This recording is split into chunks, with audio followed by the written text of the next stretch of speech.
tulaba akategese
gundi okitadde mu gundi ki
Eso vale la pena.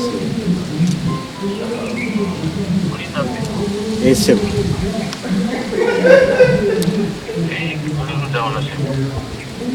Tuliwa nonga ku church okuma. Awalide first.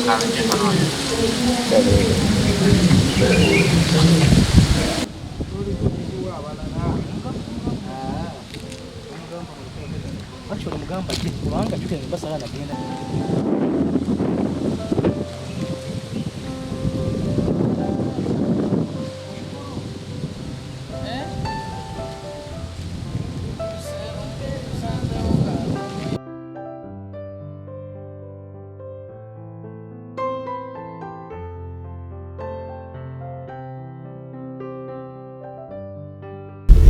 entegeka ez'okumuziika zigende mu maaso.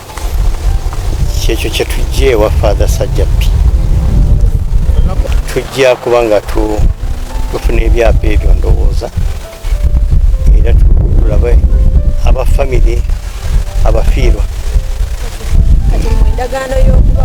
ode naye okubanga wano maka ga Reverend Father si wabitereka agambe birina gyebisirekomusitundu naye nga babirina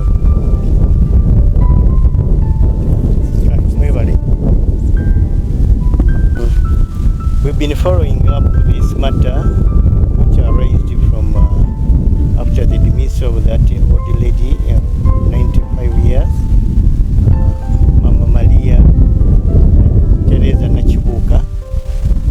When we heard that there is a problem with the church, she cannot be buried before the registered land title is recovered, which the church claims was donated to them, and the information you're getting, keeping it in a secure place. So after meeting the relatives, we decided to come and meet the Reverend Father, who admitted that he had the land title, and what is being claimed and what is being published in the public is untrue. The truth that they have all the documents related to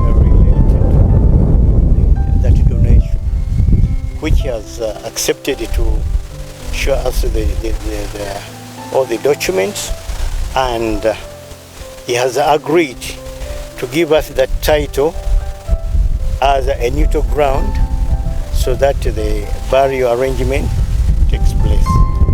Thank you very much.